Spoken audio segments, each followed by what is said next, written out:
Have you ever wondered how governments fund these massive infrastructure projects, or how giant corporations raise billions of dollars to innovate and grow? Well, a lot of the time, the answer is one of the most fundamental yet kind of misunderstood parts of the financial world: bonds. So today, we're going to break down exactly what they are and how they work. Right, this is the core question. We're talking about borrowing money on a truly massive scale. And you can't just walk into your local bank and ask for $1 billion, right? This is where bonds come into play. They are the formal, structured way for the world's biggest organizations to get the capital they need to build, expand, and operate. So, to really get our heads around bonds, we're going to walk through 5 key areas. First, we'll start with a basic idea. Think of it as the world's biggest IOU. Then, we'll pop the hood and look at the anatomy of a bond. After that, we'll explore why not all bonds are created equal, dig into the legal rulebook that protects investors, and finally, we'll answer that super important question. If things go wrong, who gets paid first? Okay, let's start with the big picture. And I want you to forget all the complicated financial jargon for just a second. At its heart, a bond is really simple. It's a formal, large-scale IOU. It is a written promise, a contract, where a borrower agrees to pay a lender back, with interest. That's it. Okay, so let's put that in more official terms. You have what's called an issuer, that's the borrower, and you have investors, those are the lenders. The issuer gets a chunk of cash right now. In return, they promise to make regular interest payments for a set amount of time, and then, at the very end, they repay the original loan. For you, the investor, this creates a predictable or fixed stream of income. And that's exactly why bonds are the cornerstone of what we call fixed income investing. So who are these issuers? Well, the list is huge. You've got businesses issuing corporate bonds to, say, build a new factory. National governments issue what are called sovereign bonds to pay for pretty much everything, from highways to social programs. Even nonprofits like universities and charities use them. It's truly one of the largest and most important financial markets on the entire planet. And that brings up a really important point about safety. See, when a company issues a bond, their promise to pay you back is backed by their assets. But a government, a sovereign bond, is backed by something way more powerful: the government's ability to tax its people. That's why government bonds are generally considered the safest investment you can make in any given country. All right, so now that we know the what and the who, let's get into the how. Every single bond out there, I don't care if it's from a hot new tech company or the US government, is built from 3 core pieces. First up, you've got the principal. You'll also hear this called the par value.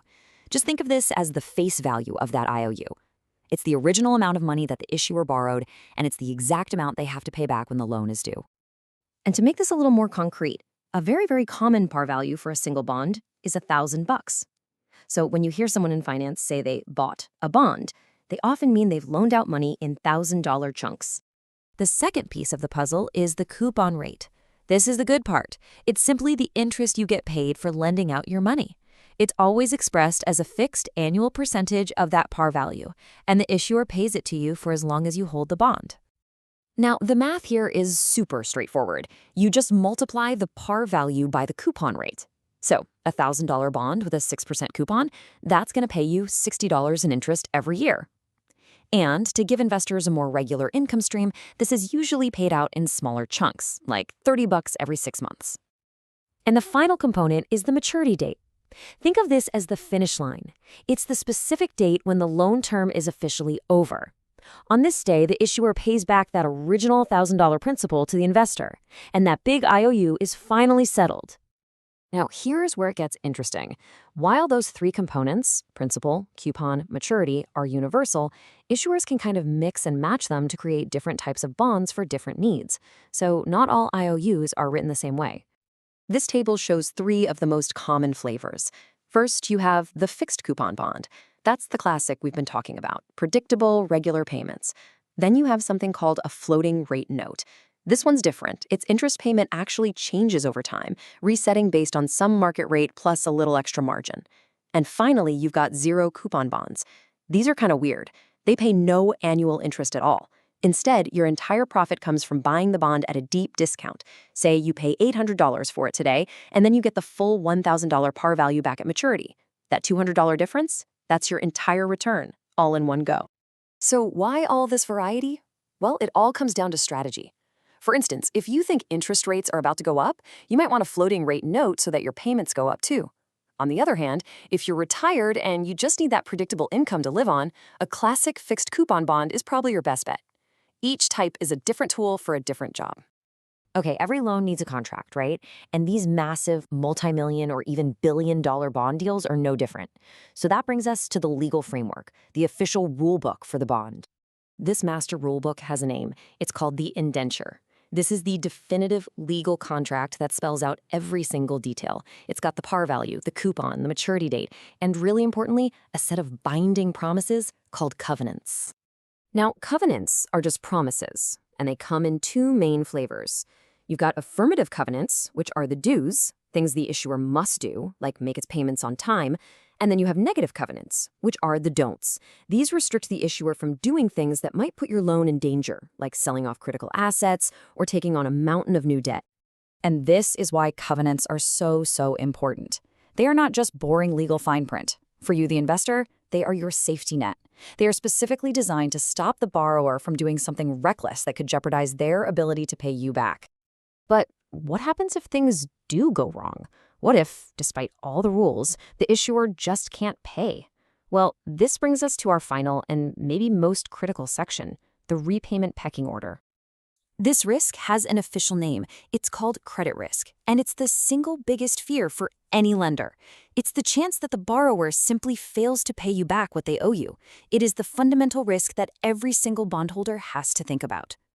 So in a worst-case scenario like a bankruptcy, there is a very strict legal hierarchy for who gets paid back first.